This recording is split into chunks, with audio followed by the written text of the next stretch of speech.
بسم اللہ الرحمن الرحیم۔ ٹی جے سپیکس کے معزز ناظرین السلام علیکم۔ ناظرین محترم، تاریخ گواہ ہے کہ ملک پاکستان کی سرزمین نے ایسے نڈر سپوت پیدا کیے ہیں جنہوں نے اسلام اور اس کے قلعے کے خلاف اٹھنے والی ہر آواز کو زمین بوس کیا ہے۔ انہی بہادر مجاہدوں میں ایک جنرل ریٹائرڈ پرویز مشرف بھی ہیں جنہوں نے اس ملک اور اسلام کے لیے ایسے کارنامے سر انجام دیے جن سے ملک پاکستان اور اس میں بسنے والے ہر باشندے کا سر فخر سے بلند ہوا۔ آج کی ہماری ویڈیو اسی مرد مجاہد کے نام ہے۔ تو جی ہاں ناظرین، آج کی ویڈیو میں ہم جنرل ریٹائرڈ پرویز مشرف کے ایسے کارناموں کی بات کریں گے جن کے بارے میں آپ نہیں جانتے۔ اس کے لیے ویڈیو کو آخر تک ضرور دیکھیں۔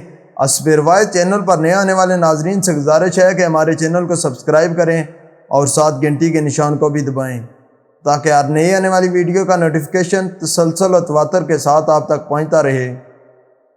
ناظرین محترم، پرویز مشرف 11 اگست 1943 کو برطانوی دور حکومت میں برصغیر کے شہر دلی میں پیدا ہوئے۔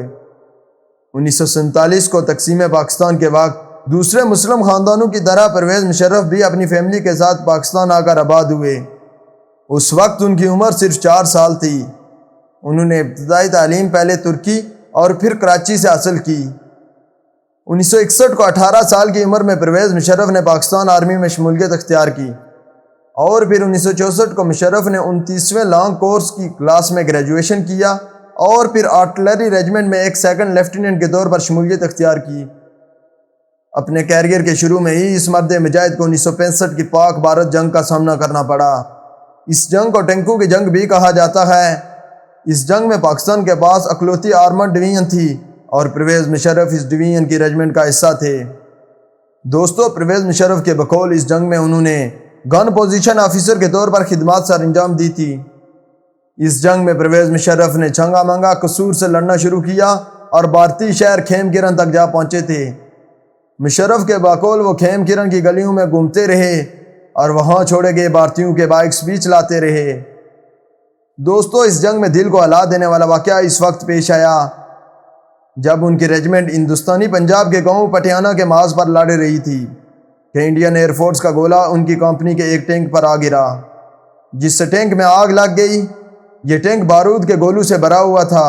جبکہ کمانڈنگ آفیسر مشرف نے جب یہ واقعہ دیکھا تو فوراً اس ٹینک کی طرف بھاگے، جس پر بعض جوانوں نے ان کو منع کیا کہ ٹینک میں بارود موجود ہے جو کسی وقت بھی پھٹ سکتا ہے، مگر اس بہادر جوان نے اپنی جان کی پرواہ کیے بغیر ٹینک میں گھس گیا اور اپنے ہاتھوں سے گولے ٹینک سے باہر نکالے۔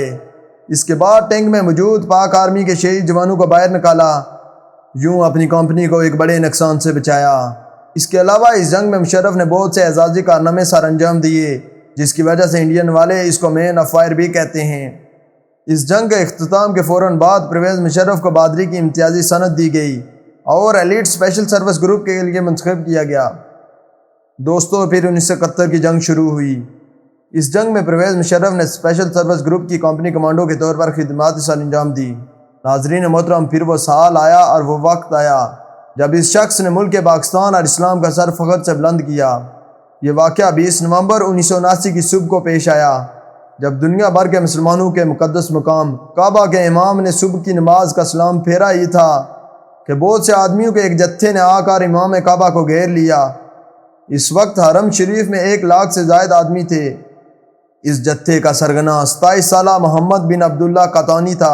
اس نے مکہ یونیورسٹی سے اسلامی قانون میں گریجویشن کی ہوئی تھی۔ دوستو، اس جتھے میں 500 آدمی تھے۔ انہوں نے خانہ کعبہ کے تمام دروازے بند کر دیے اور 1 لاکھ کے قریب نمازیوں کو یرغمال بنا دیا۔ پھر نام نہاد مہدی نے اعلان کیا کہ میں اس نئی صدی کا مہدی ہوں۔ اس کے بعد اس نے لوگوں کو گن پوائنٹ پر مقام ابراہیم کے قریب بیعت لینا شروع کر دی۔ یہ اسلام کی تاریخ کا سیاہ ترین دن تھا اور یہ تاریخ میں پہلی بار ہوا کہ خانہ کعبہ عام مسلمانوں کے لیے بند کر دیا گیا تھا۔ نہ کوئی اندر جا سکتا تھا اور نہ کوئی باہر، تمام دروازے بند تھے۔ سعودی حکومت نے اس بھیانک واقعے سے نمٹنے کے لیے اپنی فوج بھیجی، لیکن خانہ کعبہ کے تقدس اور کم تربیت کی وجہ سے سعودی فوج باغیوں کے خلاف مؤثر اقدام نہ کر سکی۔ جب یہ خبر پوری دنیا میں پہنچی کہ خانہ کعبہ پر دہشت گردوں کا قبضہ ہے تو مسلمان اقوام عالم میں غم و غصے کی لہر دوڑ پڑی۔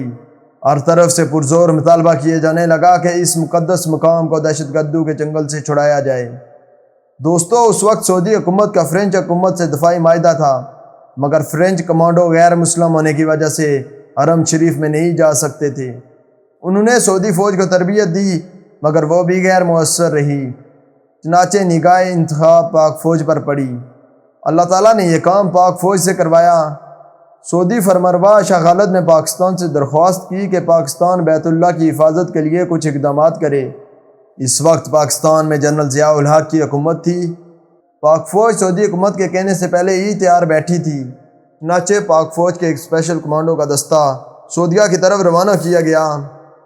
دوستو، جن دہشت گردوں کے آگے سعودی فوج اور فرینچ کمانڈو بے بس تھے، ان کو پاک فوج کے مجاہدوں نے ٹھکانے لگایا۔ پاک فوج کے ان کمانڈو کی قیادت ایک میجر کو سونپی گئی۔ اس میجر کا نام میجر پرویز مشرف تھا۔ جبکہ یہ لوگ جب مکہ پہنچے تو اس واقعے کو ایک ہفتہ ہو گیا تھا اور لگ بھگ 1 لاکھ لوگ حرم میں محصور تھے۔ اس وقت ایک ایسی پلاننگ کی ضرورت تھی جس میں 1 لاکھ نمازیوں کو بحفاظت باہر نکالنا تھا اور دہشت گردوں سے حرم شریف کو بچانا بھی تھا، اور وہ بھی بغیر خون خرابے کے۔ تو دوستو، اس SSG کمانڈو کے دستے کے میجر کے ذہن میں ایک عجیب ترکیب آئی۔ اس میجر نے سب سے پہلے اپنے تمام جوانوں کو بلایا اور خون پر حلف لیا کہ اس مقدس جگہ کی حفاظت کے لیے اپنی جان تک کی بازی لگا دیں گے۔ اس کو تمام جوانوں نے سعادت سمجھ کر بخوشی حلف دیا۔ پھر اس میجر نے سعودی حکومت کو حکم دیا کہ مسجد الحرام کے سین میں پانی چھوڑا جائے۔ تمام لوگ حیران تھے کہ یہ کیسی پلاننگ ہے۔ اس نے اس پر بھی بس نہ کی اور سعودی حکومت کو حکم دیا کہ کمانڈوز کو ہیلی کاپٹر کی مدد سے مسجد کے سین میں اتارا جائے۔ ایک طرف کمانڈوز کو اتارا جا رہا تھا، جبکہ دوسری طرف میجر کے حکم پر مسجد میں پانی میں کرنٹ چھوڑ دیا گیا۔ اس مؤثر کارروائی سے دہشت گردوں کے شارپ شوٹر غیر فعال اور مفلوج ہو گئے، اور پھر پاک فوج کے سنائپر نے دہشت گردوں کو نشانہ بنانا شروع کر دیا۔ اتنی دیر میں پاک فوج کے جوانوں نے نیچے اتر کر دہشت گردوں پر قابو پا لیا۔ اس طرح پاک فوج کے ان شیروں نے اس میجر کی پلاننگ سے تمام دہشت گردوں کو گرفتار کیا، تمام یرغمالی کو رہائی دلائی، اور محمد عبداللہ قحطانی اس آپریشن میں ہلاک ہوا۔ یوں پاک فوج نے اپنے لیڈر میجر پرویز مشرف کی قیادت میں خانہ کعبہ کو دہشت گردوں سے پاک کیا۔ اس طرح اللہ تعالیٰ نے خانہ کعبہ کی حفاظت کی سعادت پاک فوج کو دی، اور اس کے ساتھ پاکستان کا سر فخر سے پوری دنیا میں بلند ہوا۔ ناظرین محترم، 1971 کی جنگ کے دوران بھارت نے LOC کو کراس کر کے کارگل سیکٹر پر پاکستان کے کچھ حصوں پر قبضہ کر لیا تھا۔ اس وقت سے اس حصے کو واپس لینے کی کوشش کی جا رہی تھی۔ اکتوبر 1998 کو اس وقت کے chief of army staff general Pervez Musharraf نے کارگل آپریشن کی منظوری دی۔ کوپیما کا نام اس آپریشن کو دیا گیا۔ اس آپریشن کو ہیڈ جنرل عزیز کر رہے تھے، جبکہ فرنٹ لائن پر جنرل جاوید تھے، جو کہ FCNA کے کمانڈر تھے۔ اس جنگ کو NLI نے لڑا، جو کہ اس وقت پاک فوج کا حصہ نہ تھی۔ یوں NLI نے اپنے کمانڈر جاوید حسن کے کہنے پر جنگ شروع کی تھی۔ جنرل مشرف کے بقول کارگل پر بھارتی فوج کی غیر ضروری نقل و حمل نے حملہ کرنے پر مجبور کیا تھا، اور اس کے علاوہ سیاسی لیڈر ڈر رہے تھے، اس لیے ان کو اس واقعے کی اطلاع نہیں دی گئی تھی۔ اس جنگ میں بھی جنرل پرویز مشرف نے بہت اہم کردار ادا کیا۔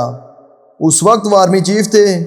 اس سے پہلے کئی آرمی چیف نے اس منصوبے کو رد کیا، مگر اس ناڈر جوان نے بھی اس کارنامے کو سر انجام دیا۔ جنرل مشرف کے بقول اگر نواز شریف امریکہ نہ جاتا تو آج 300 مربع کلومیٹر کا کارگل کا حصہ پاکستان کے پاس ہوتا۔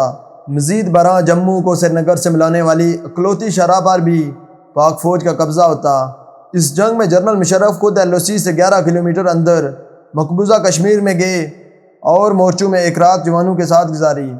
اسی وجہ سے وہ بار بار انڈین میڈیا کو کہتے ہیں کہ ہم نے آپ کو کارگل میں گھس کر مارا تھا، مگر افسوس اس وقت کی سیاسی قیادت نے اس مرد مجاہد اور پاک فوج کے ہزاروں کی تعداد میں جوانوں کی ساری قربانیوں پر پانی پھیر دیا تھا۔ دوستو، اللہ تعالیٰ نے اس مرد مجاہد کو بعد میں ملک کا صدر بنایا اور ملک کے لیے بہت سارے کارنامے سر انجام دلائے۔ یہ مرد مجاہد رہتی دنیا تک پاک فوج کا ہیرو ہے اور ہیرو رہے گا۔ اگر آپ کو ہماری ویڈیو اچھی لگی ہے تو اس کو لائک کریں، اپنے دوستوں کے ساتھ شیئر کریں۔ اس کے ساتھ چینل پر نئے آنے والے ناظرین سے گزارش ہے کہ ہمارے چینل کو سبسکرائب کریں اور ساتھ گھنٹی کے نشان کو بھی دبائیں، تاکہ ہر نئی آنے والی ویڈیو کا نوٹیفیکیشن تسلسل و تواتر کے ساتھ آپ تک پہنچتا رہے۔ تب تک فی امان اللہ۔